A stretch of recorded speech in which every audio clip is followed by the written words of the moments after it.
আসসালামু আলাইকুম। চতুর্থ শ্রেণীর আমরা এখন এই বাকি পাঠটুকু fill in the blanks with appropriate article.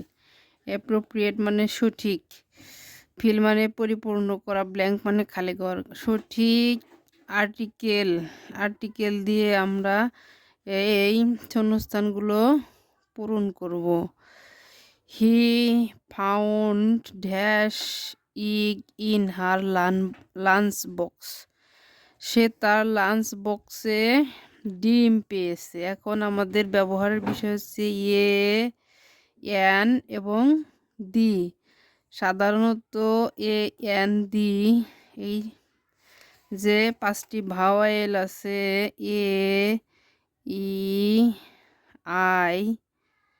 E I O you, এই পাঁচটা যখন থাকে কোনো ওয়ার্ডের আগে তাহলে তাদের পূর্বে এন বসে,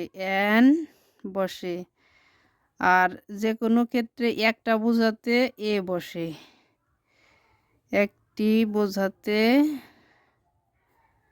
এ বসে আর কোনো নির্দিষ্ট বস্তুর ক্ষেত্রে দি বসে, যেমন চাঁদ, সূর্য, আকাশ, পৃথিবী এগুলোর ক্ষেত্রে দি বসে।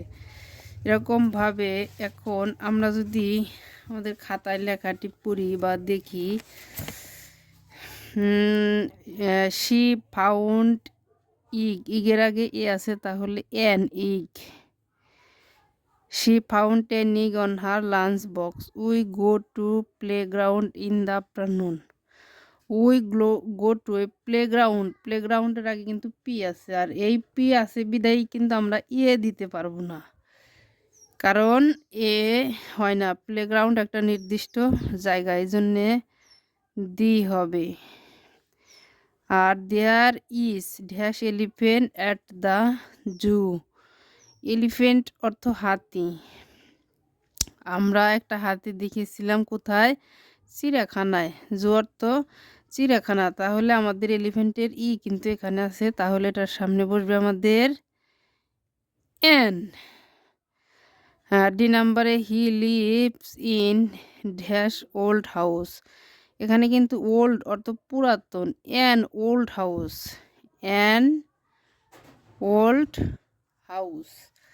তারপর আই স ক্যাট ইন একটা গার্ডেন কিন্তু বাগান অর্থ জায়গা, তাহলে এখানে কিন্তু দি দেওয়া যায়, in the garden.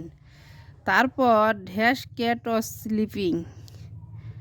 Dash cat মানে এ ক্যাট, একটি ক্যাট কি করছিল? ঘুমাচ্ছিল। এই হচ্ছে আমাদের আর্টিকেলের ব্যবহার।